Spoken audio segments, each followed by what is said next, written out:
Excellent Père, Basongo, merci pour le Saint-Esprit qui demeure en nous, Barkasi son patron pour un. parce que c'est le don le plus merveilleux que nous avons reçu de toi, Valia kun son tile tonde ne yamba. qui reste en nous et avec nous Un patron pour un la net tondo. jusqu'à ce que nous te rejoignions. Hati ton wa bo yame Nous te himbe. sommes reconnaissants Il pour yambarka. pour cette journée Runda dara nyinga. où tu nous donnes encore notre pain de vie quotidien. Yam konton dion 20 francs boli. Tu nous donnes notre pain des enfants au niveau aujourd'hui, au nom de Jésus. Yam konton ya yam kwamba runda boli. Ta grâce est suffisante pour nous au nom de Jésus. Yam wala sekida tondo ne jeje yore. Père, sois béni et sois loué Ba pa me père la zincre. dans le précieux nom de Jésus. Exécutionnaire à papa. Amen. Amen. Gloire à Dieu. Izira zene wana. Donne-nous notre pain de ce.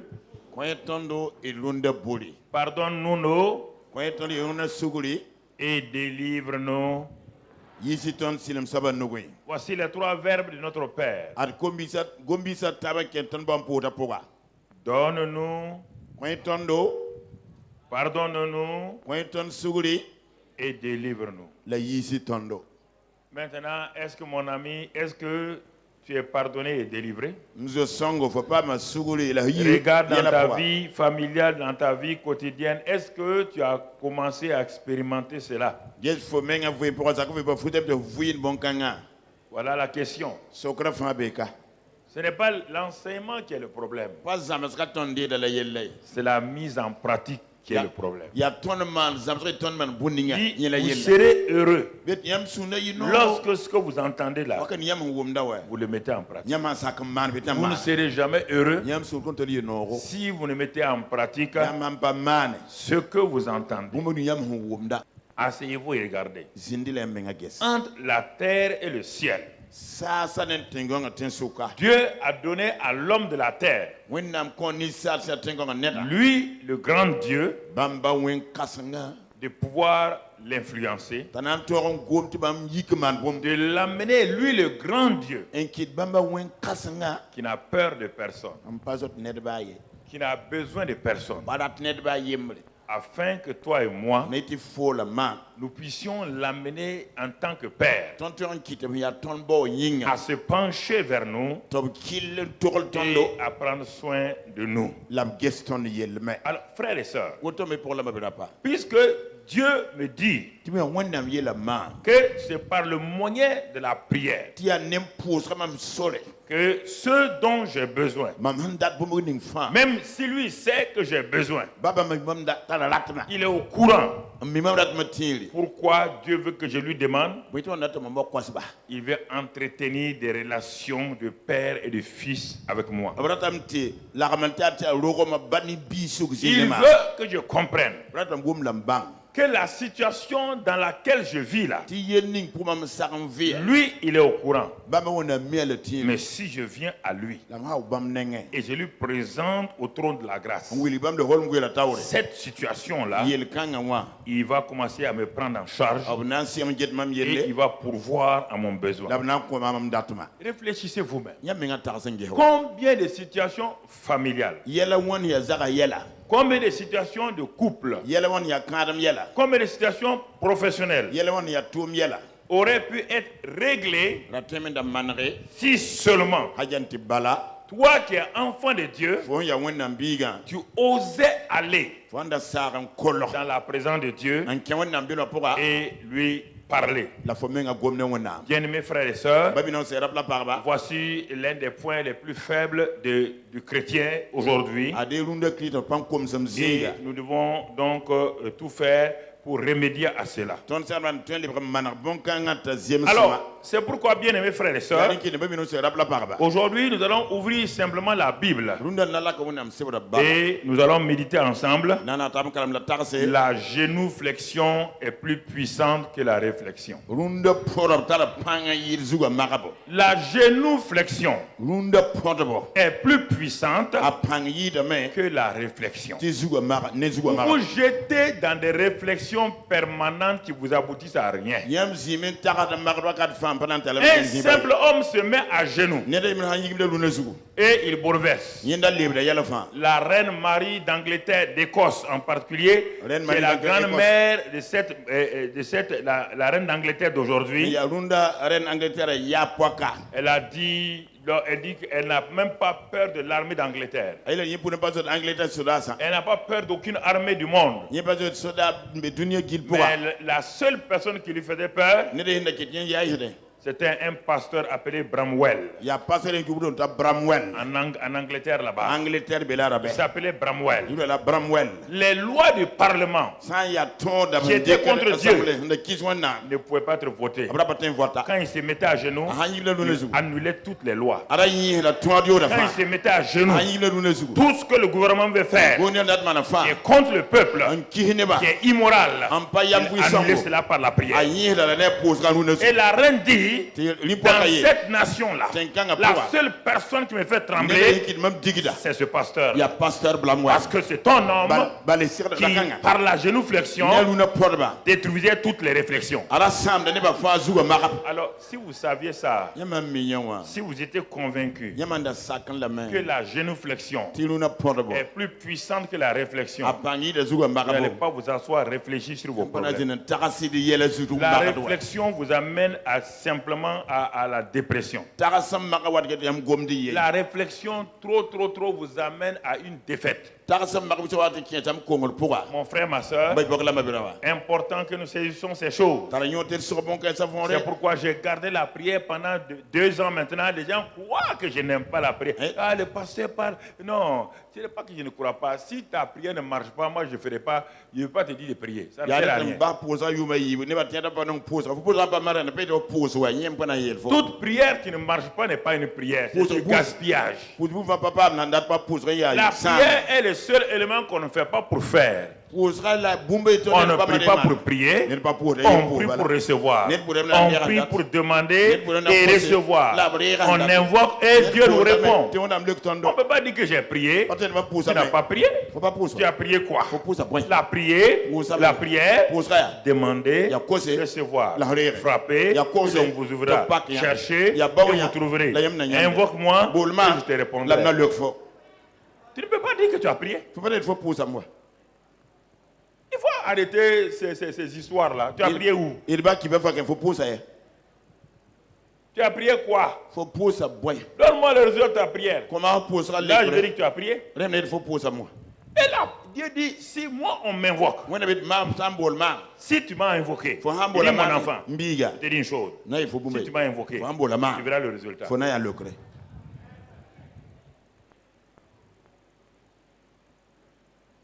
Il dit à Jérémie, dis à ce peuple-là, les prophètes sont en train de les tromper.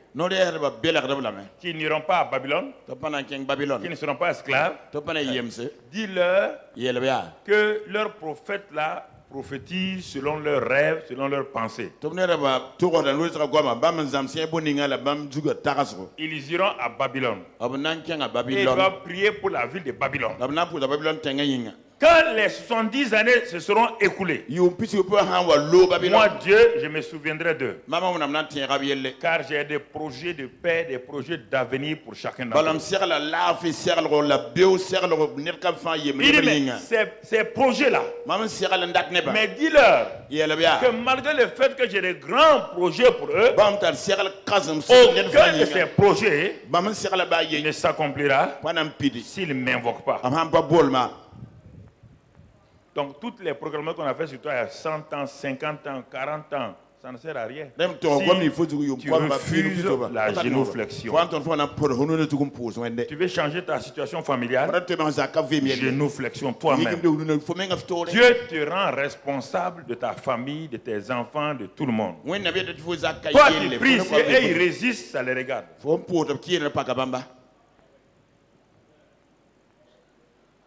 Chaque homme est tenu de prier. C'est pourquoi dans toutes les religions, les gens disent prière, prière. D'accord, ils ne comprennent pas, mais quand même les gens disent il faut parler à Dieu. Il n'y a aucune religion qui dit de fermer la bouche. Toutes toutes les religions ont un point central, c'est la prière. Et si toi,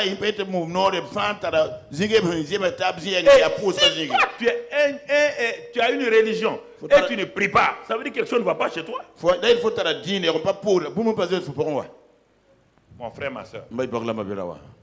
C'est ça qui détruit les églises dans le monde. Alors, puisque la génuflexion est plus puissante que la réflexion, regardons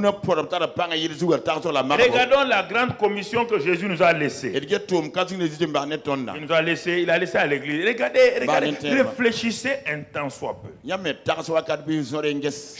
J'aime m'arrêter et je regarde ce que Dieu me dit. Je médite ce que Dieu me dit.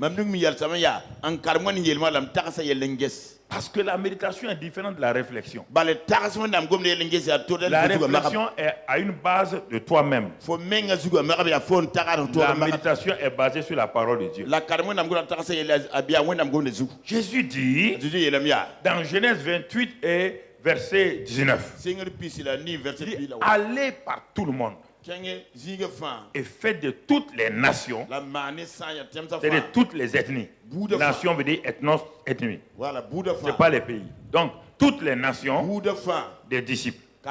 Les baptisant au nom du Père, du Fils et du Saint-Esprit. Alors, il dit ça à qui? Il dit à 11 personnes qui l'ont trahi. Écoutez-moi, qui l'ont trahi. C'est pourquoi j'aime le Seigneur. Écoutez, frères et sœurs, si vous avez échoué quelque part, Jésus n'en est pas l'auteur, Dieu n'est pas l'auteur, vous en êtes l'auteur de votre échec, de votre dépression, de tout. Voici 11 personnes, aucun d'entre eux n'a été fidèle.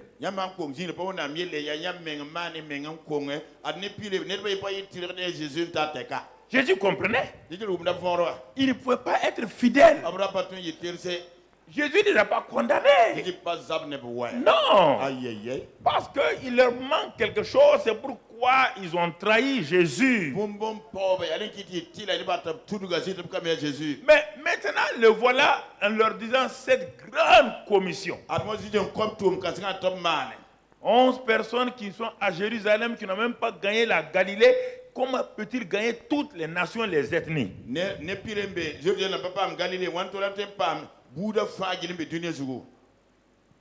Réfléchissez. C'est ça le christianisme. Dieu vous demande de faire quelque chose qui est impossible humainement à vous. Il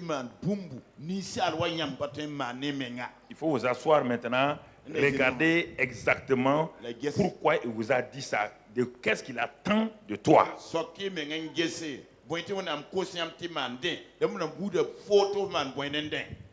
Pas te décourager. Toute situation est sous contrôle à la condition que tu suives ce qu'il va te dire.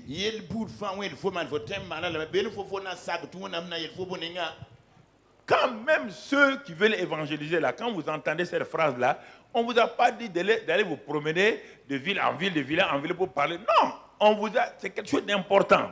Faire des gens des disciples, pas des convertis, des disciples.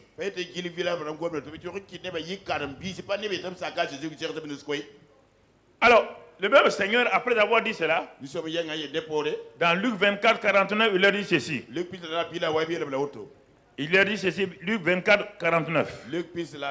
Et voici, j'enverrai sur vous ce que je vous ai promis. Ce que le Père a promis. Et mais vous, restez dans la ville jusqu'à ce que vous soyez revêtus de la puissance d'en haut. Allez par tout le monde entier. Faites de toutes les nations des disciples. Seigneur, nous en sommes incapables. Il dit, oui, mes enfants, je sais que vous en êtes incapables. Je sais que tu es incapable de gagner tes enfants. Je sais que tu es incapable de changer ton mari. Je le sais. Mais écoute-moi. Écoute-moi. Je sais que tu es incapable de changer cette situation-là. Je sais que tu es incapable de changer la situation sociopolitique de ton pays. Mais pourtant, il nous dit de faire ça. Parce que nous n'écoutons pas suffisamment la parole de Dieu. Nous sommes trop braqués sur nous-mêmes, nos intérêts personnels. Et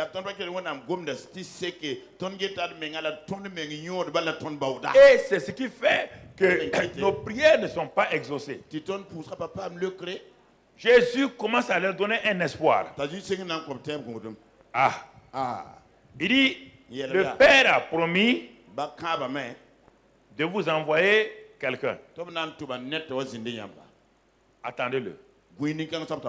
Ce que je vous ai dit là, c'est un ordre. Mais cet ordre-là ne peut se réaliser que par quelqu'un qui va venir. Cette personne a une capacité et habileté à réaliser tout ce que le Père a dit. Quand le Père dit une chose, c'est cette personne-là qui l'accomplit. Vous voyez bien, quand il y avait les ténèbres sur la terre, et quand le Père a parlé, il y a quelqu'un qui a pris la parole là et qui a accompli ce que le Père a dit. Et c'est cette personne-là qui s'appelle le Saint-Esprit.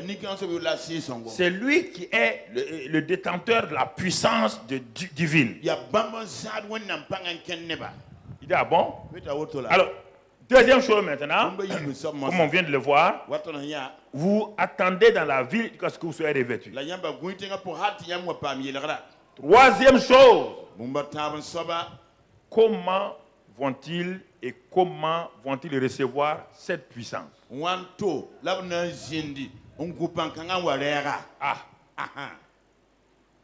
C'est en dormant? C'est en réfléchissant? Écoutez, frères et sœurs. Pourquoi il vous manque tant de puissance pour résoudre vos problèmes? Pourquoi il vous tant de chrétiens impuissants devant leur situation? Vous ne pouvez même pas faire bouger. Vous ne pouvez même pas faire bouger vos situations. Tout le temps, vous êtes en derrière des gens. Vous n'arrivez pas. Pourquoi? Parce que vous n'attendez pas ce que le Père a dit et vous ne vous confiez pas à celui que le Père a envoyé. Écoutez-moi très bien.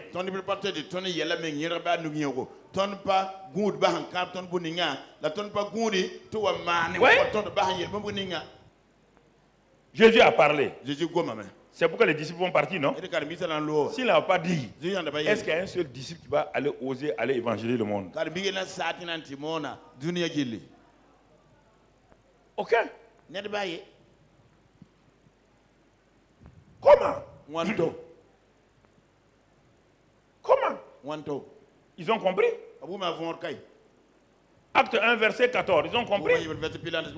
Acte 1, verset 14, 15. Regardons ce qu'ils ont compris. Tous. D'un commun accord. Vous entendez? Persévérer dans la. Donc, pour avoir accès à cette puissance-là, il faut passer par la genou et non la génuflexion et non la. S'ils s'étaient assis pour réfléchir, ils allaient avoir la solution.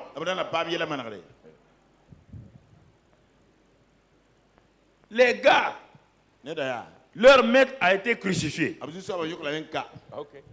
Leur maître a été crucifié, vilipendé, on a craché sur lui. Et ceux qui l'ont crucifié sont dans les rues, en train de chercher les disciples. Et le maître qui est ressuscité, sans que les gens sachent, dit à ses disciples-là d'aller évangéliser les gens, alors que les gens les cherchent pour faire quoi? Pour les...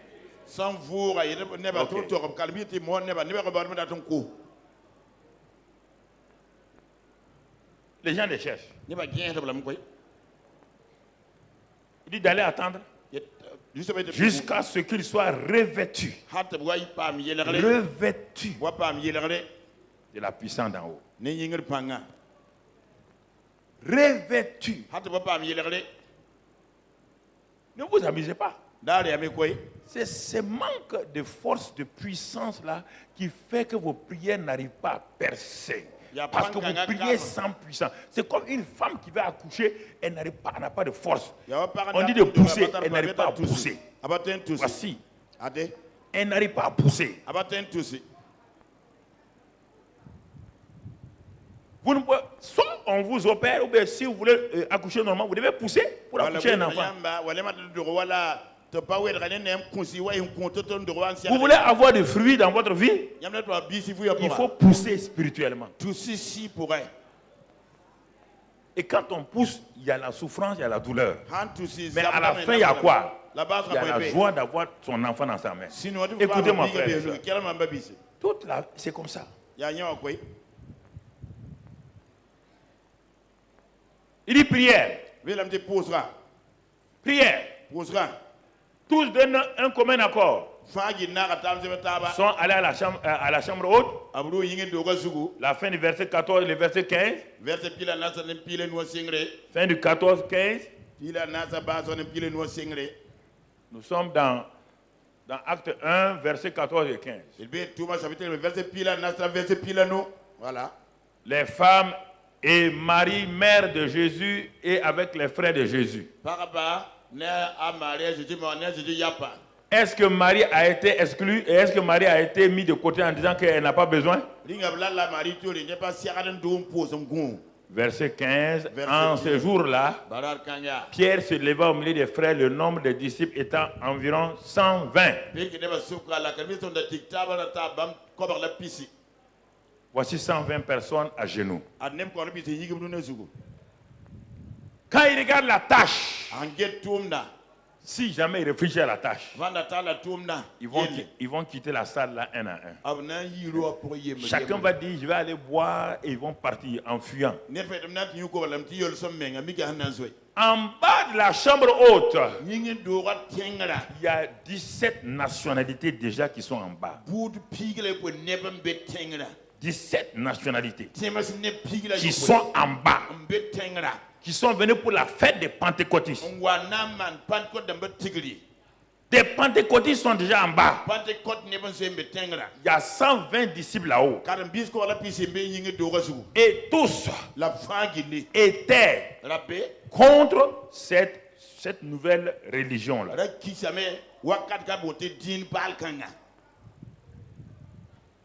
Et le maître de ses disciples leur dit qu'ils doivent gagner les gens qui sont en bas.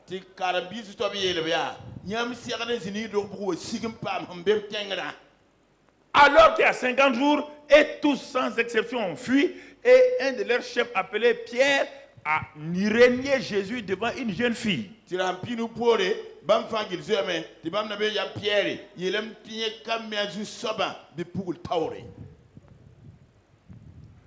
Votre impotence, votre incapacité ne la justifiez pas. Ne dites pas que Dieu ne m'a pas appelé à aller gagner des âmes. C'est parce que vous êtes impuissant. Non.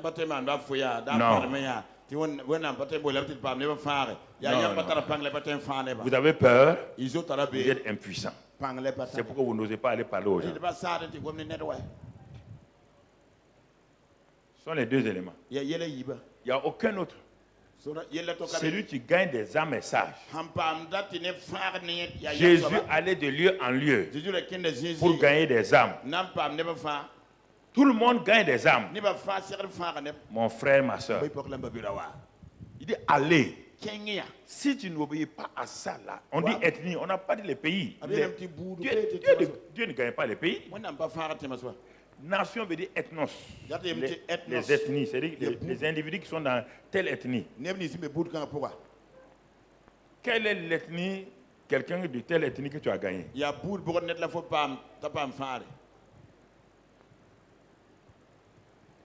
C'est la question. Si tu n'arrives pas déjà à obéir au Seigneur, en pliant tes genoux, en criant à Dieu, pour gagner ton ethnos, comment veux-tu gagner les autres victoires, les autres combats? Si tu ne gagnes pas le combat des âmes, si tu n'arrives pas à saisir les âmes, tu vas saisir quoi pour le Seigneur? À la fin de ta vie, tu vas saisir quoi? Tu vas dire quoi? Tu vas dire quoi?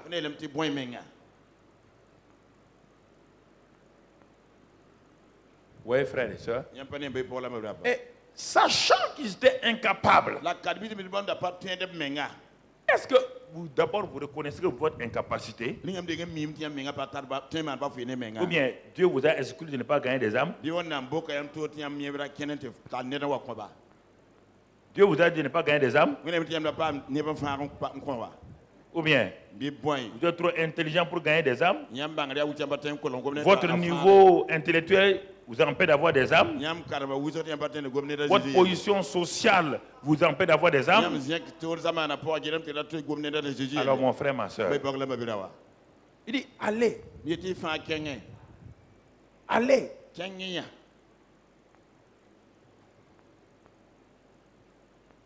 Mais avant d'aller, il faut ployer les genoux. On ne peut pas aller sans avoir ployé les genoux. Aller, là veut dire, c'est pas aller, c'est un mouvement pour s'emparer de ce qui t'appartient. Et c'est le seul moyen, c'est la prière. Pour gagner la guérison, pour avoir la délivrance, pour avoir la victoire, Dieu te dit, il faut d'abord intercéder. Intercéder. Il n'y a aucun autre moyen.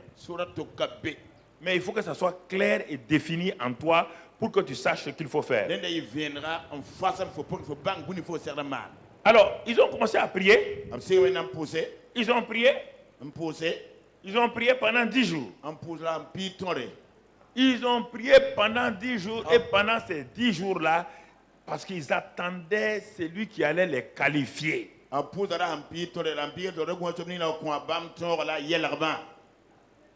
Mon frère, ma soeur, devant chaque circonstance, devant chaque problème, tu dois savoir que la prière est le moyen que Dieu a déterminé pour que tu entres donc dans ton héritage. La prière est étrangement la clé que Dieu a donnée pour ouvrir la porte de la salle du trône de grâce.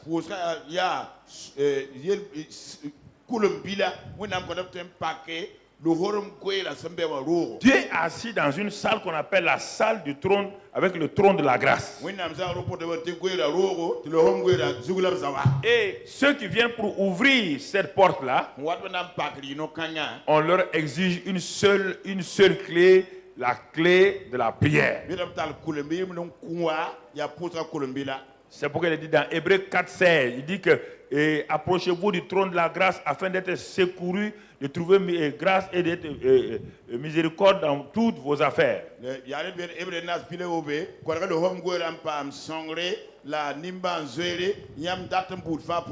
Il dit approchez-vous par quel moyen? Par la prière. Approchez-vous sans prière persévérante. Sans prière, il est difficile d'avoir ce que Dieu nous a dit. Et Jacob a dit à Dieu, je te fais un vœu. Si tu es avec moi dans mon voyage, si tu me conduis, tu me gardes, tu me protèges, mon Dieu, si tu me ramènes ici, tu seras mon Dieu et je vais te donner la dîme de tous mes revenus. Dieu dit ok, il n'y a pas de problème. C'est toi qui l'as dit. Il n'y a aucun problème. Maintenant, Jacob est en train de revenir. Il y a un problème devant lui qui s'appelle Ésaü. La mort est devant lui. L'épreuve est devant lui. Jacob a tout fait. Manipulation, séduction, mensonge. Il a tout fait comme beaucoup de gens essaient de le faire. Ils essaient de manipuler. Non, il a envoyé ses femmes. Ésaü dit, j'amène la mort. Il a présenté les enfants. Et Isaïe dit, ça ne m'intéresse pas. C'est ta vie qui m'intéresse. Je viens te tuer. Frères et sœurs, je vous pose la question. Est-ce que vous avez épuisé toutes vos ressources? Vous n'avez pas épuisé toutes vos ressources. C'est pourquoi vous continuez à vous battre. Vous continuez à vous battre, vous dites, telle personne doit changer, mon mari doit faire ceci, parce que vous continuez à vous battre.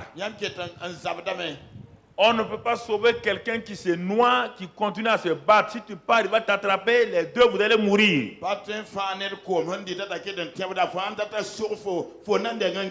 Quand Jacob a utilisé toutes ses ressources, toutes les ressources naturelles, écoutez-moi, toutes les ressources naturelles pour séduire son frère. Voici un homme il a envoyé ses femmes à son frère pour dire, prends-les, prends même mes femmes là, prends-les. Oui, l'homme est dangereux. Il a envoyé ses enfants. Pour sauver sa vie, l'homme est capable de n'importe quelle chose. C'est bien. Ces troupeaux, il les a alignés, et puis il a fait tout un spectacle. Ceux qui vont dire, oui, il y a derrière encore des gens. Mais Esaïe, écoutez-moi. Vous êtes en train d'épuiser vos ressources. Bon, on va voir, mon mari là va changer un jour. On va voir, il va venir me trouver. Il ne va pas trouver. Quand il va venir te trouver, peut-être c'est ta mort. Il faut arrêter. Dieu t'a donné 2 genoux. Tu vas attendre quoi? Ta situation professionnelle, tu attends quoi? Continue. Ok. Je vous pose la question. Pourquoi les gens ne réussissent pas? Parce qu'ils veulent la réflexion. La réflexion est facile. Tu es assis dans un fauteuil. Tu es dans un bureau climatisé. Et tu réfléchis. La génuflexion, tu es en train de transpirer. La génuflexion, tu es en train de faire un sacrifice. Tu es en train de t'humilier. Tu es en train de dire à Dieu, je ne peux plus rien. Je ne peux plus rien. C'est pourquoi Jacob. Maintenant, quand Jacob n'avait plus rien, il était tout seul. Comme il est venu au monde. Et c'est ça que Dieu veut que vous puissiez comprendre. Il n'avait plus rien. Il n'a plus rien à donner. Il a tout donné pour manipuler, pour séduire, pour tromper. Il n'a plus rien. C'est parce que tu as des choses dans ton cœur, encore dans tes pensées, que tu ne réussis pas. Je vais faire comme ça. Il y a telle personne que je n'ai pas encore vue. Il y a telle chose que je vais faire. Dieu dit, laissez-le faire. Où tu viens debout à Dieu après avoir prié, ou tu viendras à genoux sans prier. C'est à toi de choisir. La génuflexion est supérieure à la réflexion. Il y a flexion dans les deux, mais ils ne sont pas pareils. L'un se raye, l'autre se genoux. Alors c'est à toi de choisir. Si tu refuses ça, tu vas aller à genoux, mais maintenant en rampant. En ce temps, il n'y aura pas de réponse. Mon ami, mon frère, écoute-moi. On ne peut pas, c'est pourquoi je ne veux pas prêcher la prière. Si tu prêches la prière que les gens n'appliquent pas, les problèmes commencent à tomber sur leur dos. Parce que c'est le seul domaine où on ne peut pas prêcher sans qu'on l'applique.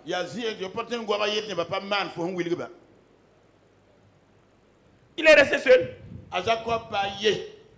Seul. Seul. Dieu dit maintenant, on peut se rencontrer. On va se rencontrer dans la chambre de la prière. Tu as tout fait. Tu ne voulais pas me rencontrer dans la chambre de la prière. Tu as utilisé ton intelligence, ton imagination. Tu t'es enrichi par ton imagination. Tu t'es enrichi par tes méthodes. Tu as eu tout par tes manières de faire. Maintenant, tout ça là, ça n'a pas marché. Il dit, mon gars, viens. Il faut maintenant me rencontrer. Tu es obligé de me rencontrer. Derrière, là où il y a ta bénédiction, il y a toujours un obstacle qui est là. Il n'y a que la prière qui peut faire mouvoir cet obstacle-là. Ta bénédiction n'est pas loin. Ta percée n'est pas loin. Ton succès n'est pas loin. Il n'est pas loin. Il n'y a qu'un petit cloison qui te sépare de ça, mais cette cloison ne peut être enlevée que par la prière. Que par la prière. Écoute-moi mon frère. Écoute-moi ma soeur. On va t'amuser avec ça. Dieu te laisse progresser. Est-ce que Dieu a empêché Jacob d'être riche? Est-ce que Dieu a empêché Jacob d'avoir des femmes? Est-ce que Dieu n'a pas béni Jacob avec des enfants? Est-ce que Dieu ne vous a pas béni? Mais Dieu vous attend à un moment donné. Le temps vient. Vous devez vous arrêter. Cet obstacle qui est devant vous, qui vous empêche de progresser. Vous avez tout fait là. Dieu dit, ma fille, laisse tomber les autres choses. Maintenant, le temps est venu où la génuflexion doit se manifester. Doit se manifester. Quand rien ne réussit plus, quand tu as tout essayé, ça veut dire que Dieu t'attend où? Dans le lieu secret. Ok. Dieu t'attend dans le lieu? Dans le lieu? Tu as prié? Tu dis la maladie va m'emporter. La maladie ne va pas t'emporter. Non. Si tu te mets à genoux, aucune maladie ne peut emporter quelqu'un qui est à genoux. Personne. Le Saint-Esprit est là dans le lieu secret. L'Esprit de gloire est dans le lieu secret. Mon frère, ma soeur, rencontre-le là-bas. Et la gloire de Dieu va venir. Alléluia. Moïse était un champion. Il a ouvert la mer rouge. Il a fait des miracles, des miracles, des miracles. Il avançait pour aller vers où? Canaan. Au moment où il n'est pas loin de Canaan, Moïse dit, mes gars, on est arrivé dans... c'est bon. Brusquement, Amalek sort. Amalek sort et se met entre Moïse et la terre promise. Mais il n'a pas prévu Amalek dans son programme. Satan n'a pas besoin que tu prévois. Lui, il a déjà prévu. Il faut que tu saches ça. Ce n'est pas à toi de programmer. Satan a programmé. Il a programmé Amalek. Moïse arrive. Il dit à ces gens, ne vous en faites pas. Le grand Moïse est là. Vous connaissez, non? Il a ouvert la mer rouge. Les cailles sont tombés. La manne est venue. Tu as vu Pharaon? Ok. Il y a des choses, ce n'est pas l'onction qui agit. L'homme moins est monté sur la montagne. Il a dit aux évangélistes, Josué, chef d'état-major, allez-y combattre. Il dit, je suis sur la montagne. Je suis dans la présence de Dieu. Il a levé les bras. Il a amené le bâton. Il dit, regardez, Josué, tu vois le bâton de commandement? Josué dit, dans quelques minutes, il y aura la victoire. Moïse monte. Il monte le bâton. Il monte le bâton à Dieu. Josué a la première victoire. Mais les bras de Moïse sont quoi? Dès qu'il baisse, on dirait qu'il donne la force à qui? Amalek. Dès que Moïse baisse, Amalek dit il a baissé. Allez, hop! Tout ce que Moïse et Josué gagnent, il perd. Tout ce qu'il gagne, il perd. C'est quoi ça? C'est la prière. C'est la prière. Donc il y a des combats que l'homme de Dieu peut mener seul. Il y a des combats qu'il doit mener à quelqu'un. Il y a des combats que vous pouvez mener seul. Il y a des combats communautaires. Je veux faire appel à des gens. Sinon, ça ne marchera pas. Alors, en ce moment-là, le grand frère Aaron et Hur ont fait quoi? Ils ont compris. Ici, là, il faut la prière communautaire. Il faut que deux s'accordent. Il faut que deux ou trois s'accordent. Ils sont accordés avec Moïse. Ils ont pris une pierre. Ils ont fait asseoir Moïse. Une pierre en bas. Une pierre de l'autre côté. Ils ont tenu les bras de Moïse. Et quand Josué a vu cela, en bas, il y avait quoi? L'onction a commencé à fonctionner. L'onction fonctionne quand la prière a fonctionné. L'onction se manifeste là où il y a la prière. Mon frère, ma soeur, c'est important. Tu vas comprendre ça à la Pentecôte. Je n'ai jamais prêché ce message-là parce que Dieu m'a donné une révélation pour toi. C'est important que tu comprennes. Écoute-moi, mon frère, ma soeur. Saisis ces choses-là. Et Dieu va t'aider. Le Seigneur va t'aider. Vous ne pouvez pas tout le temps dépendre de quelqu'un. Et vous ne pouvez pas tout accomplir par vous-même. Non, mon frère, ma soeur. Moïse a gagné la guerre. Regardez. Beaucoup d'endroits. C'est pourquoi Paul dit priez pour moi. Afin que Satan m'a bloqué. Priez pour moi. Afin que je sorte. Et que je continue à combattre mon combat. La prière. La prière. Seul. La prière ensemble. C'est ça. Jacob. Dieu vient. Il dit mon gars. On va aller. Ils ont commencé la veille de prière. Veillée de prière. La veille de prière n'est pas facile. Parce que tes yeux sont en train de cliquer. C'est ça. C'est la veille de prière. Tout ton corps. Toute la nuit. Le gars a lutté. Il était épuisé. Et puis, celui qui lutte avec lui, Jacob a découvert que c'est la source même de la bénédiction. Il a découvert qu'il a lutté avec Dieu dans la prière. Tu as déjà lutté avec Dieu dans la prière? Mais, tu sais, jeûner, c'est facile. Le jeûne, ce n'est pas seulement pour le ventre. Il y a le jeûne de sommeil. Tu as déjà fait le jeûne de sommeil? Toi, dès que ta tête la pose sur l'oreille, tu n'as pas de corrocar. Tu as déjà fait jeûne de prière, jeûne de veille de prière. Tu as déjà veillé? Dis non. Jeûne, ce n'est pas seulement pour la nourriture. Jeûne dans tous les domaines. Veille de prière. Au moment où tout le monde dort minuit, tu vas au salon avec ta Bible, avec ton bic, avec ton cahier. Tu commences à crier à Dieu. Commence à louer Dieu d'abord. Loue Dieu. Adore Dieu. Exalte-le. Ne commence pas en criant à Dieu. Mets la bonne musique douce. Reste là-bas sans faire trop de bruit. Loue le Seigneur. Et quand tu sens la fatigue, marche encore, mets la musique. Parle en langue, parle en langue. Sur toute la nuit là, parle en langue au moins 4 heures, 5 heures. C'est le meilleur moyen. En ce moment où tous tes sens sont bloqués, parle en langue, Dieu comprend. L'esprit comprend l'esprit. Tu comprends? Parle en langue, parle en langue, parle en langue, parle en langue. Parle en langue. Oui, c'est le même langage. Oui. Un mot aussi comprend un mot aussi.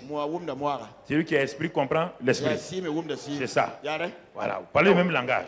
C'est ça, mon frère. Parle le langage du Saint-Esprit. Le Saint-Esprit est à l'aise. Et il commence à révéler les mystères. Les mystères qu'il a.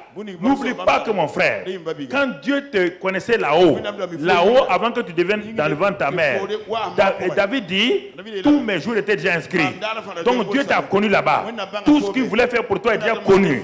Il t'a envoyé dans une famille. Dans une famille. Mais quand Dieu parlait là-haut, le Saint-Esprit était là. Parce qu'il a dit, faisons l'homme à notre... Il y avait le Père, le Fils et le... Quand Dieu parlait, qui était là-bas? Le Saint-Esprit. Maintenant, quand le temps est venu pour que les plans de Dieu s'accomplissent, qui va accomplir? Le Saint-Esprit. C'est pourquoi il est en toi. Il est en toi avec tous les plans de Dieu. Il est en toi avec les projets de Dieu. Il est en toi avec tout ce que Dieu a prévu. Mais les plans de Dieu sortiront lorsque tu apprends à parler le langage du Saint-Esprit. Alléluia. Les plans du Saint-Esprit sont déjà là. Sont en toi. C'est ce que je vais te dire à Pentecôte. Les plans de Dieu sont là.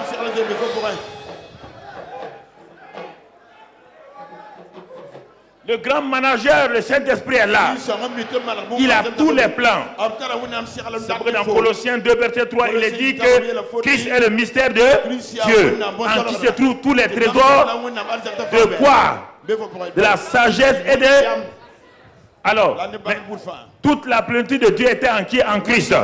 Et Christ, mon frère, ma soeur, tous les secrets sont là-bas. Tous tes plans sont là-bas. Si tu pries, au fur et à mesure, il va te montrer. Ton ministère est arrivé là, va ici. Ton entreprise est arrivée là, va là, va ici. Alléluia. Hey. Gloire à Dieu. Alléluia. Alléluia. Pentecôte, c'est Pentecôte.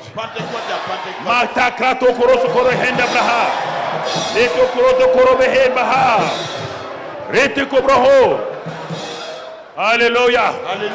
Il y a mystère et mystère. Il y a 3 sortes de mystères. Viens à Pentecôte, je vais te dire. Mon ami. Alléluia. C'est pourquoi Dieu dit, il dit, oh, toi qui écoutes la prière, tous les hommes viendront à toi. Tous les hommes viendront à toi. Donc, tous les hommes peuvent te prier. Oui. Ah bon? Est-ce qu'on a dit que la prière c'est pour les chrétiens? Tous les hommes viendront à toi. Tous les hommes. C'est pourquoi dans toutes les religions, tout le monde prie. Les gens savent que la prière est le moyen pour que Dieu t'écoute. Ils savent ça. Mais ils ne savent pas comment prier. Voilà le problème. Toi, tu sais comment prier, tu n'as pas de résultat. Pourquoi les gens savent que la prière est importante? C'est pourquoi ils s'en vont chez les marabouts, les fétichistes. Si Dieu ne peut pas les exaucer, ils cherchent une solution. C'est pas leur faute. Leur religion, on ne leur montre pas comment avoir réponse à la prière. Aucune religion. On dit de prier seulement. Et toi, Dieu te dit, ton Dieu te dit, il n'y a aucun livre religieux où on a dit que si on prie Dieu, Dieu répond. Il n'y a que la Bible. Il n'y a que la Bible. Mon ami. Et quand tu pries, tu as une joie parfaite. Mon frère, ma soeur, c'est pourquoi il est important. Nous allons prendre un cas. Et dans Acte 10, on va voir un cas d'un homme. Et tous les hommes viendront à moi. Ils vont crier et je vais les écouter. Nous allons partir dans Acte 10. Et nous allons prendre le cas d'un homme appelé là-bas Corneille. Ce Corneille n'était pas un chrétien. Il faut bien me suivre maintenant. C'était un Romain. Il est venu, ce sont les colonisateurs. César avait colonisé tout le bassin méditerranéen, y compris donc Israël et toute la région. Il a mis des centurions partout, des chefs de sang, des groupes de sang partout, des garnisons. Et Corneille était un de ces centeniers. Étant un de ces centeniers là, ayant regardé les Juifs prier, Quand il venait de Rome, il est venu avec tous ses dieux, les Vénus, les Jupiter et tout. Donc, au fur et à mesure qu'il résidait en Israël, à force d'entendre ces Juifs-là parler, il dit, mais on les a vaincus, mais il y a quelque chose, on n'a pas pu vaincre leur cœur ni leur Dieu.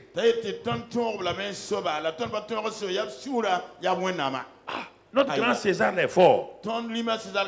Mais il n'a pas pu enlever de leur cœur, leur Dieu, l'amour pour Dieu et la prière.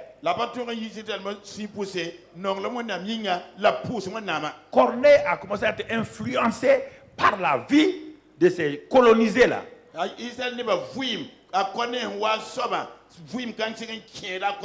Et comme tout homme est sensible à ce qui se passe dans son environnement,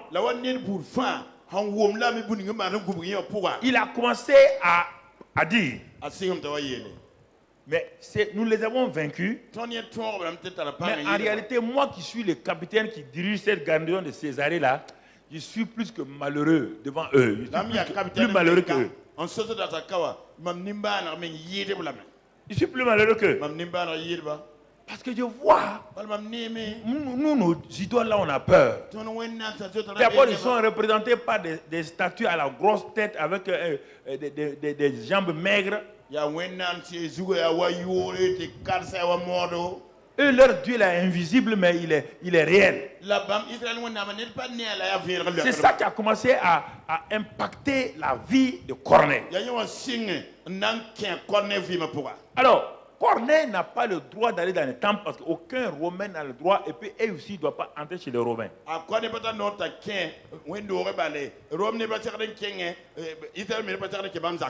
Ah, mais comme il a des serviteurs, ils ont commencé à l'influencer.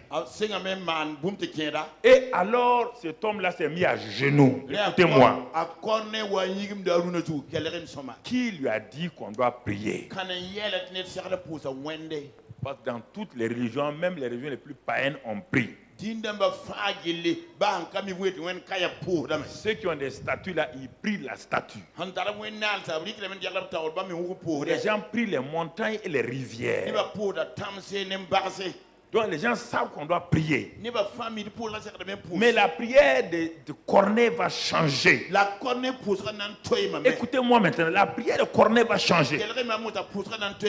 On nous présente cet homme-là, regardons-le donc à la fin du verset 1 et 2. Regardons le verset, la fin du verset 1 et 2. Il y avait à Césarée un homme nommé Corneille, centenier dans la cohorte dite italienne. Cet homme était pieux et craignait Dieu. Ah, mais quel Dieu? Quand on met le mot grec là-bas, ce n'est pas le Dieu de Rome. Non.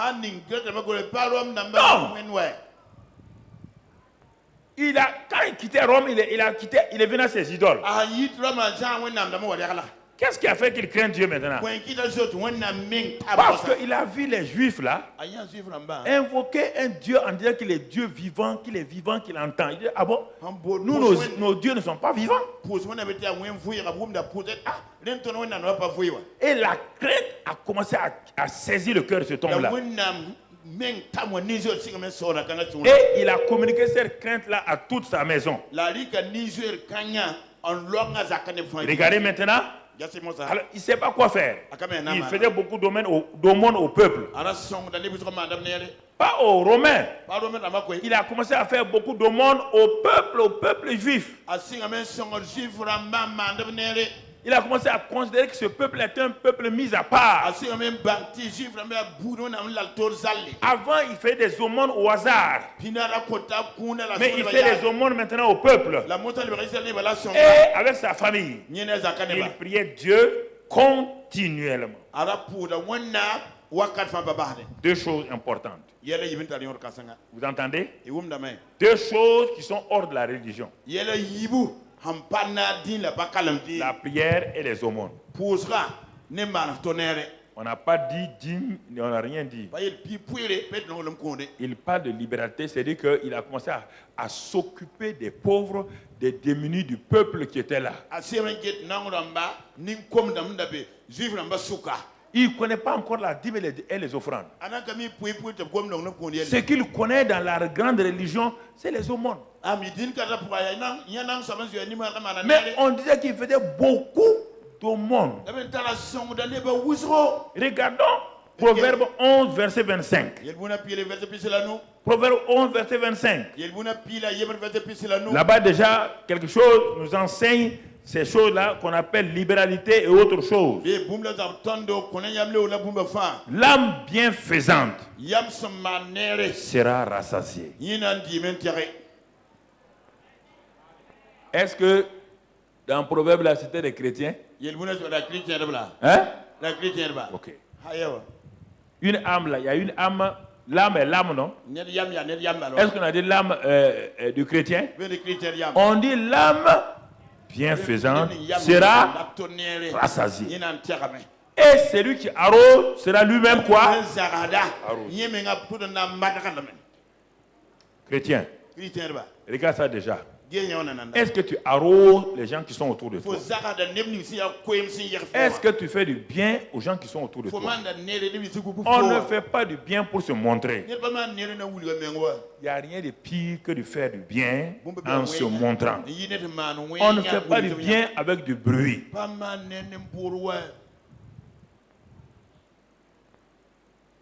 Celui qui arrose sera arrosé. Oui, ça c'est le principe de Dieu. C'est lui qui arrose. Dieu dit il sera arrosé. Si tu arroses mal, tu seras arrosé quoi? Si tu arroses bien, tu seras bien. Voilà ce que ça veut dire. Il faut bien comprendre. L'homme bienfaisante sera rassasié. Ne donnez pas les choses en fanfaronnage pour dire j'ai donné ici, j'ai donné là. Non, ne faites pas ça, frères et sœurs.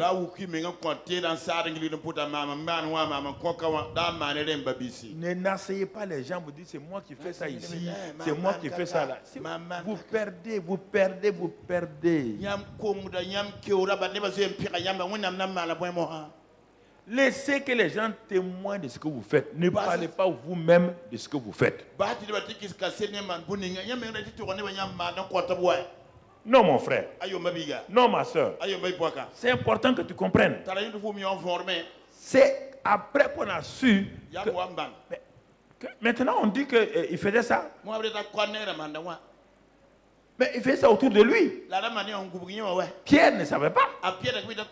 Jean ne savait pas. Matthieu ne savait pas. Parce qu'il n'en parlait pas.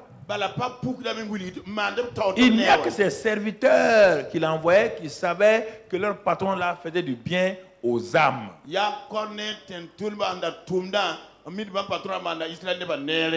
Et alors, mon frère, ma soeur, on continue. Cet homme-là continuait et maintenant, il a vu qu'il fallait la prière.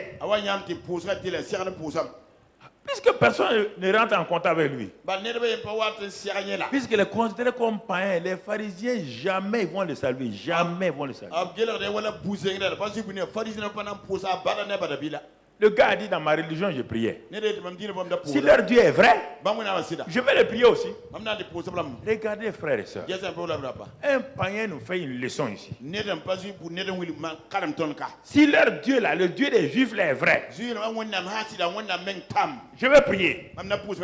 En ce temps, les Juifs eux-mêmes ne priaient pas, ne recevaient pas beaucoup de grandes choses. Plus que cet homme-là. Je veux dire les chefs religieux. Mais la population recevait. Et surtout que Jésus était venu, il était parti. Donc les gens ont raconté tout ce que Jésus a fait parce que les gens priaient. Il a commencé à prier. Il priait Dieu continuellement.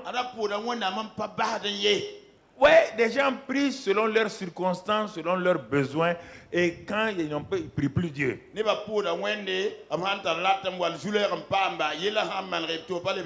Apprends à prier Dieu continuellement. On n'a pas dit t'enfermer continuellement. Prier Dieu continuellement, ça veut dire élever son esprit, élever sa parole, ses pensées vers Dieu régulièrement, là où tu es au service, au moment où les gens racontent des histoires.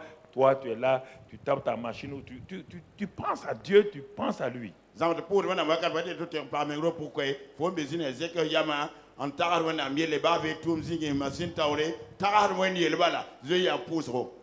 Et par ces deux choses-là, c'est-à-dire les aumônes et la prière continue, écoutez, il va créer une atmosphère qui permettra au surnaturel divin de venir.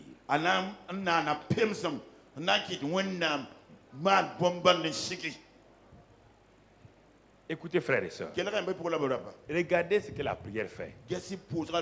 Chaque fois que, écoutez, Agar a prié.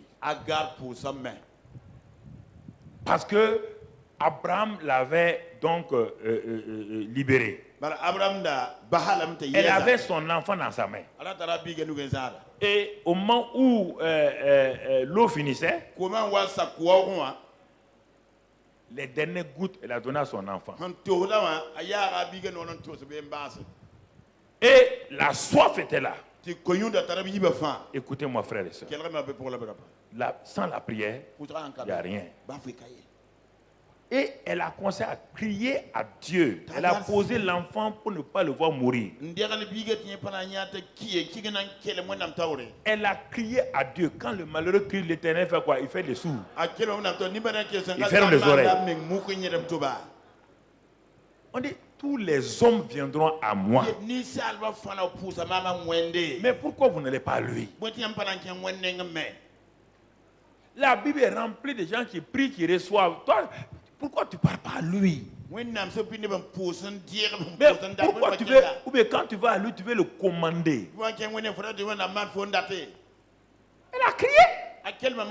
Au moins, elle criait là. La prière simple amène une réponse extraordinaire. Elle a crié simplement. Dieu fait quoi? Dieu ouvre ses yeux. Donc, chaque homme a des yeux naturels et des yeux spirituels. Dieu ouvre ses yeux. Elle voit quoi? Un puits. Tout un puits. Vous entendez? Tout un puits dans le désert. Il n'y a pas de puits dans le désert.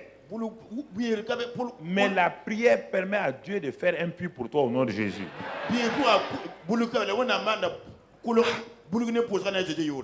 Vous entendez? C'est ça la prière. Dans vos déserts, dans vos situations les plus terribles, pliez genoux, criez à Dieu. N'allez pas vous asseoir, réfléchir comment on va s'en sortir. Criez, suppliez le Seigneur.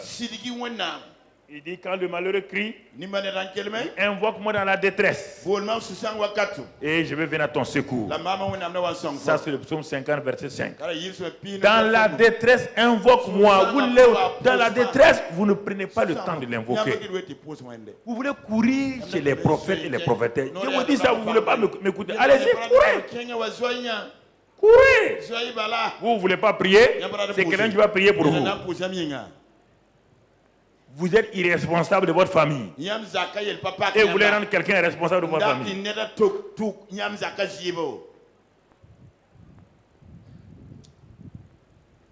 Regardez. Agar a prié. Un ange est venu. Corneille a prié. Corneille priait. Il voulait connaître ce Dieu-là. Parce qu'il a su qu'il est venu, il est parti.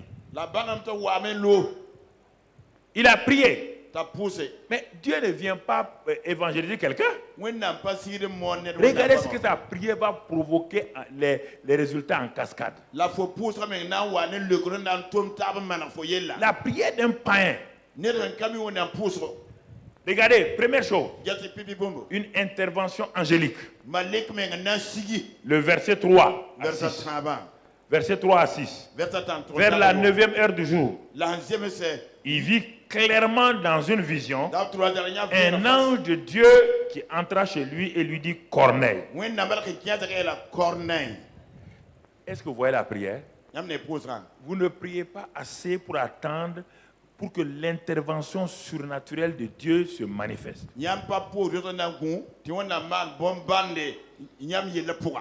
La prière d'un être humain est liée à la réponse d'un Dieu surnaturel. Au bas de l'échelle de la prière, il y a un homme. À la fin de l'échelle, il y a un Dieu puissant. Où les anges montent et descendent avec les réponses de vos prières.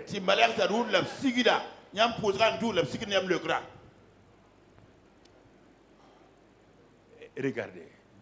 Un ange de Dieu, là où les pharisiens ont refusé de rentrer, là où les scribes refusent de rentrer, là où les juifs refusent de rentrer, qui vient là-bas? Un ange de Dieu. La prière enlève les interdits. La prière enlève tous les obstacles. Les interdits là, ça enlève. Vous comprenez? C'est ça la puissance de la prière. C'est la puissance de la prière. Personne, depuis que le centenier est centenier, aucun pharisien n'a franchi sa porte. Aucun scribe n'a franchi sa porte. Aucun sadducéen n'a franchi sa porte. Aucun lévite n'a franchi sa porte. Aucun prêtre n'est rentré dans sa maison. Il prie. Et le ciel vient directement dans sa maison par un ange.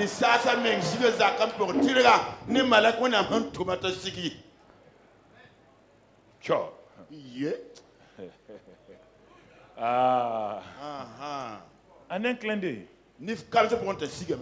sa vie va changer. Un ange vient. Ça, écoutez, l'ange n'a jamais visité la maison du souverain sacrificateur. L'ange n'a jamais visité la maison du scribe. Ni du pharisien. L'ange rentre chez un païen. Parce que le païen a prié. Il a utilisé la clé pour ouvrir la salle du trône de la grâce. Et Dieu a envoyé son ange. Et l'ange lui parle. C'est vrai qu'il n'a jamais vu un ange, il a peur. Mais l'ange lui parle. Il dit, écoute-moi, tes prières, tes aumônes là, sont montées au ciel. Ah bon? Même mes aumônes? Mes aumônes ont atteint le ciel? Oui. Mais quelle aumône? Pas aumône qui fait malin. Pas aumône qui cherche la gloire. Les aumônes que tu as fait au peuple que personne n'a su là, c'est monté au ciel. Vous voulez que vos aumônes montrent là-bas vos libéralités? Faites-le doucement. Faites-le en cachette. N'en parlez pas. Le ciel va marquer. Parce qu'il y a des comptes, il y a des comptes au ciel. Il va créditer ça. Mais chaque fois que vous montrez ça, on débite le compte. On débite ton compte. Chaque fois que tu en parles, on débite. Chaque fois que tu dis rien, tu fais du bien, on crédite.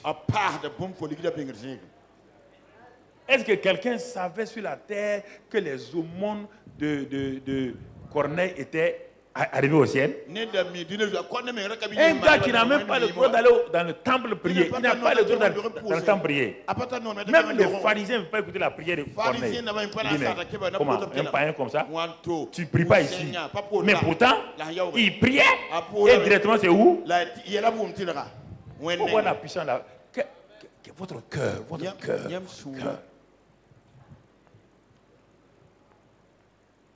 Il n'y a aucune situation difficile pour vous. Vous pouvez changer la vie, vous pouvez changer votre situation sans problème, sans dire que moi, on me fait ça. Mais moi, ok, continuez à murmurer. Vous pouvez changer, mais si vous voulez, vous murmurez.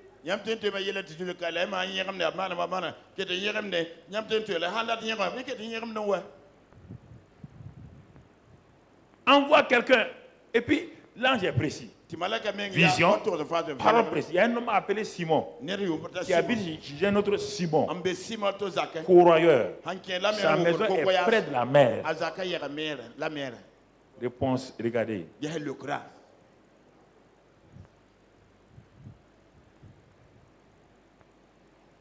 La prière. Le matin, le monsieur Corneille rassemble, prend deux de ses serviteurs, les meilleurs, plus un soldat, un garde-corps, pour aller, il les envoie.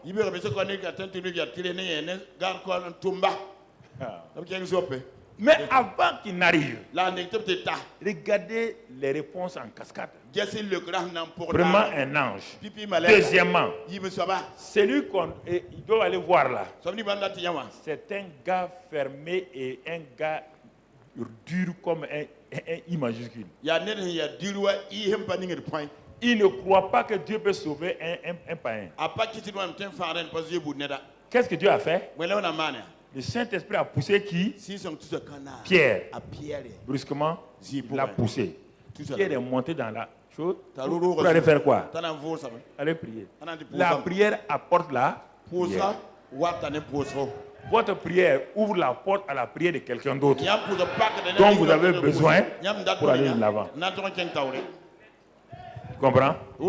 Quand tu commences à prier, jeune fille, tu commences à prier. Tu commences à prier et tu fais du bien. Mon frère, l'homme qui doit te marier là, qui est en train de tourner là, il va aller dire bon, je vais aller prier. Quand il va aller prier, il va aller se connecter à ton niveau, à ta chose, et vous allez commencer à parler ensemble. Mais oui. Hein? Il y a des niveaux. Si tu ne pries pas, quand tu pries, tu es en train d'émettre.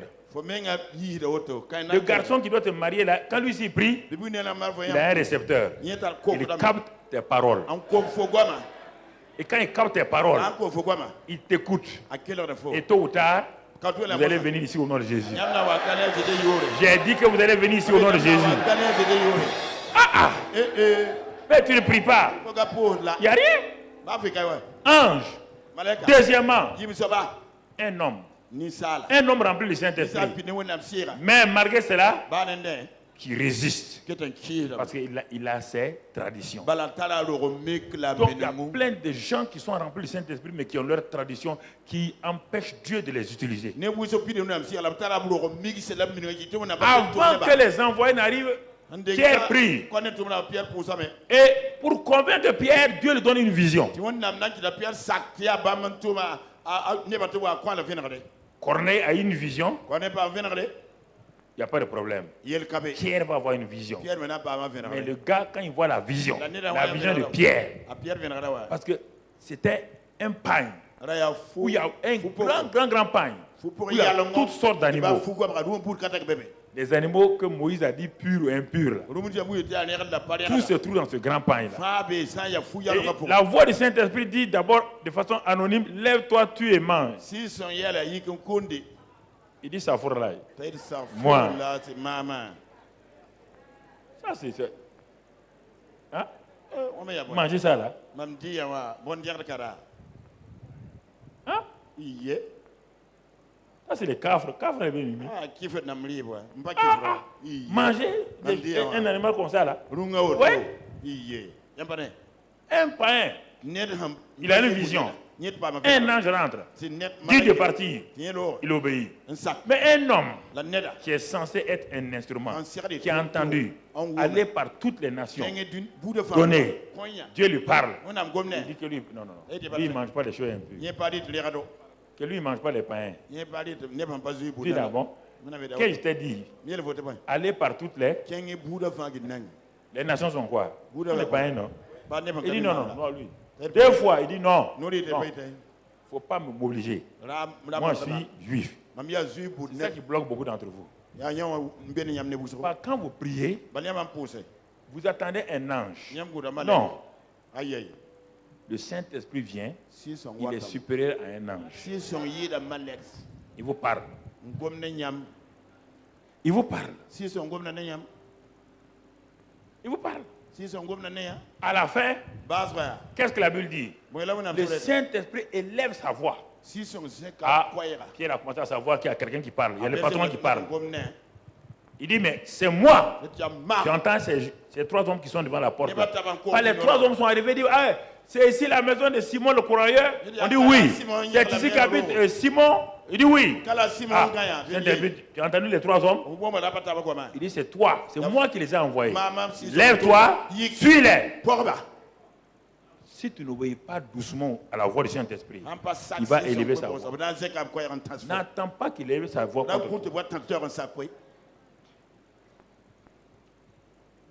N'attends pas. Alors le lendemain, Pierre est parti. Vous voyez, frères et sœurs, la prière, un païen. Vous dites que vous priez, Dieu ne vous répond pas. Il y a un menteur. Soit c'est Dieu ou c'est... Donc moi je dis c'est toi. Non. C'est toi.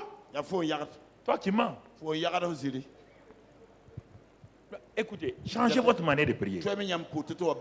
Changez, il faut tout rechemiser. Votre moteur est complètement grillé. Rechemiser tout votre moteur. Ah oui, on va prier comme ça. On va aller comme ça. Est-ce que la prière c'est une danse? Hein? C'est une danse? On dit de parler à quelqu'un. Parlez clairement. Avec humilité. On dit qu'il entend la prière. Dès le moment où tu vas aller prier, sache celui à qui tu vas parler là, il entend la prière. Donc attends-toi à une réponse. Si tu ne peux pas prier sans attendre une réponse, ne pas prier, tu as gaspillé ton temps, va dormir.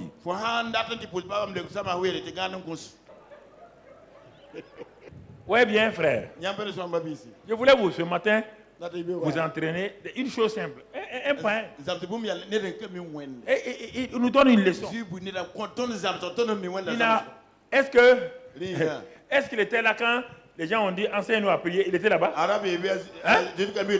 Il a entendu notre Père. Il n'a pas entendu notre Père. Son cœur. Tout vient. On n'a pas dit d'être parfait, sois honnête. On n'a pas dit d'être saint. Sois honnête. Élève ta voix à Dieu, parle. Exact-le. Dis-lui ton problème. Dis-lui qu'il est grand. Dis-lui qu'il est puissant. Dis-lui que toi tu ne peux rien. C'est pourquoi tu viens à lui. Tu viens à lui parce que tu ne peux rien faire. Ma situation est là.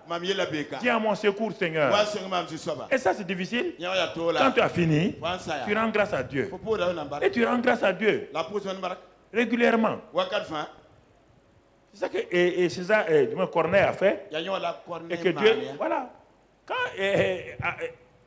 tout acte dit cela, c'est ça maintenant. Tu peux le lire après. Bon, Pierre arrive. Il commence à faire un long message. Il explique d'abord pourquoi un juif ne doit pas rentrer chez un païen. En ce temps, Dieu est assis au ciel et il est pressé. Lui, il explique les raisons pourquoi un juif ne doit pas rentrer chez un païen. Mais lui, il vient de comprendre aujourd'hui que Dieu ne fait exception de personne. Très bien. Il commence maintenant. Il parle. Il parle. Il parle. Il parle. Il dit, bon, attendez. Après, il dit maintenant. Il arrive au verset 38. Il dit, Dieu a oint du Saint-Esprit et de force Jésus de Nazareth, qui allait de lieu en lieu, faisant du bien et délivrant tous ceux qui sont sous l'empire du diable. Dieu est avec lui. Il dit, c'est pas fini, attendez. Mon message est long, il est long. Parce que les païens ne comprennent pas ça. En ce temps, toute la famille de Corneille, ses amis, étaient déjà des gens convaincus. Il ouvrait une porte qui était déjà ouverte. Il voulait ouvrir une porte qui est derrière quoi? Bon, il a dit bon, voilà. Attendez, c'est pas fini. Tous les prophètes ont témoigné de lui que c'est lui. Quand il finit de dire, il va ajouter autre chose. Le Saint-Esprit est descendu. Il dit, il faut l'arrêter. Il va tout gâter. Il va dire après d'être d'abord disciple de Moïse, d'aller se circoncire, de ramasser tous leurs fétiches là, aller brûler. Après ils vont venir, on va les sanctifier. Le Saint-Esprit a coupé l'air sur le Saint-Esprit est descendu, et puis il était rempli du Saint-Esprit. Il parle en langue, comme Pierre. Est-ce que c'est vrai parler en langue? Il tend l'oreille. Non seulement il parle en langue et il prophétise. Alors que eux, quand ils parlaient de lui là, est-ce qu'ils ont prophétisé? Mais Corneille et sa maison sont allés au deuxième degré directement.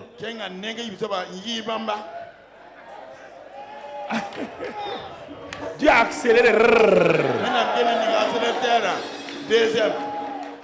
À partir de Pentecôte 2016, Dieu va accélérer les choses dans ta vie. Il va accélérer ta destinée. Ce qui a tardé, il va l'accélérer au nom de Jésus. Tout ce que Satan a retenu, Dieu va briser. Il va t'envoyer au nom de Jésus. Il va te donner la bénédiction au nom de Jésus. La grâce de Dieu sera sur toi au nom de Jésus. Alléluia. Alléluia. Alléluia. Asseyez-vous 2 minutes. Frères et sœurs, ça c'est important que tu comprennes. Ils les ont baptisés d'eau. Ils les ont baptisés d'eau. Il dit, mais qu'est-ce qu'on peut faire? On ne peut rien faire. Dieu nous a créé problème. Dieu nous a créé problème. Et ils les ont baptisés. Maintenant, il a un problème. Il dit, bon, c'est ceux qui sont à Jérusalem là. Pour aller les convaincre maintenant là. C'est le problème. C'est ça les gens. Vous voyez la prière. Donc, regardez le résumé de la vie de Corneille. Quand vous voyez ça là, vous devez commencer à vous réjouir. Qu'est-ce que la prière? Mais la prière elle est aussi puissante. Oui, elle est puissante. Elle est très puissante. C'est la seule clé qui, utilisée au nom de Jésus, ouvre la porte, la salle du trône. La salle de la grâce, c'est la seule. La prière faite au nom de Jésus, elle ouvre toutes les portes. C'est pourquoi, frère, sois humble. Sois humble. Sois humble. Quand Hitler attaquait l'Angleterre, Première et Deuxième Guerre mondiale, le Premier ministre anglais, qui était un chrétien convaincu, a dit à toute la population de jeûner et prier un jour.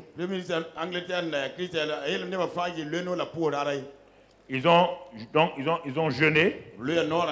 Quand ils ont jeûné, mon frère, les avions, parce que l'Angleterre était presque le seul pays qui avait des petits avions bombardiers. Donc, le jour qu'ils ont programmé de venir et que les Anglais avaient jeûné et prié, quand ils sont arrivés, il y avait une nuée terrible sur Londres. Et comme à l'époque, il n'y avait pas encore les radars et autre chose, c'était difficile. Ils lâchaient les bombes, mais ça tombait dans l'eau, ça tombait dans des choses, mais pas sur la ville comme cela directement. Ils ont tout fait, ils n'ont pas pu avoir l'Angleterre. À cause de la prière. À cause de la prière. Ça c'est important. À cause de la prière. Toute une nation a été gardée de l'invasion. Même la Suisse qui était un pays neutre là. Il était dit dans les choses qu'on ne devait pas toucher la Suisse. Mais à un moment donné, l'armée allemande est arrivée à Tonon-les-Bains, là à côté de Vichy. Ceux qui connaissent la France, Vichy est de l'autre côté.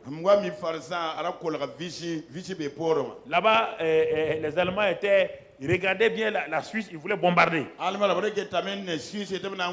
Il y a un homme là-bas, j'ai oublié son nom, qui avait organisé l'armée suisse et puis les Suisses pour prier. Mais quand ils ont prié, ils ont tout fait, ils n'ont pas pu, donc même, on dirait que quelqu'un a fait, ils se sont détournés de la Suisse encore. C'est ça la prière, mon frère. C'est ça la prière. Ce que nous avons vu pour terminer le dimanche, le mercredi, quand Ézéchias et le roi Ézéchias était là, maltraité par le roi Sanchérib, qui était venu pour prendre Juda et qui a insulté et qui a envoyé son envoyé Rabshakeh. Et au début, Ézéchias a eu peur. Il a envoyé dire au prophète Ésaïe: il y a un ennemi qui veut nous détruire. Comme tu es prophète, Ésaïe a prophétisé. Rien n'a changé. La prophétie ne change pas les choses automatiquement. Les gens croient à ça. Il a prophétisé. Rien n'a changé. Au contraire, ça a énervé Sanchérib. Maintenant, il a envoyé une lettre. Il a donné à Rabshakeh, un gars terrible. Quand un porte-parole, mais quand il parle, il crée la peur chez tout le monde. Quand il est parti, il a d'abord lu la lettre publiquement. Les gens ont dit: ne lis pas la lettre devant les soldats. Il dit qu'il va lire. Il va lire. Il dit c'est pour faire peur aux soldats. Là. Il a lu. Et maintenant il envoie la lettre au roi Ézéchias. Pourtant, il y a quelque temps, Ésaïe avait prophétisé. La prophétie n'a pas eu son effet. Pourquoi? Ézéchias comptait sur le prophète, pas sur lui. Qui était roi? C'est Ésaïe. Qui dirige le pays? Hein? Ézéchias. Il a compris qu'il a sa responsabilité. Il faut que vous compreniez ça. Il a pris la lettre. Il est parti dans le temple. Et il s'est agenouillé. Il a ouvert la lettre. Déplié la lettre. Et il a lu la lettre à Dieu. Vous entendez? C'est de ça que Dieu m'a inspiré il y a plusieurs années quand je suis venu pour Sonabel et autres là ici, prier parce qu'on n'a pas de courant. C'est ça que j'ai lu là, je suis venu. Chaque fois que je viens ici, je montre les défis des choses à Dieu. Je montre, c'est ça, c'est ce texte-là. Quand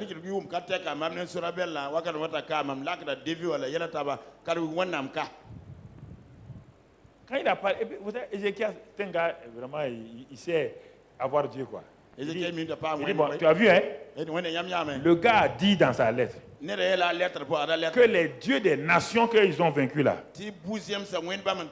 ne sont rien devant lui. Et qu'il me dit à moi, je n'ai même pas m'appuyer sur l'Éternel. Hein? Ah, c'est pas à moi il parle. Hein? C'est à toi. Je ne m'appelle pas l'Éternel. Ézéchiel est un gars comme ça. Il dit, bon, tu as entendu. Et puis, il t'a insulté. Hein? Et puis, il t'a insulté.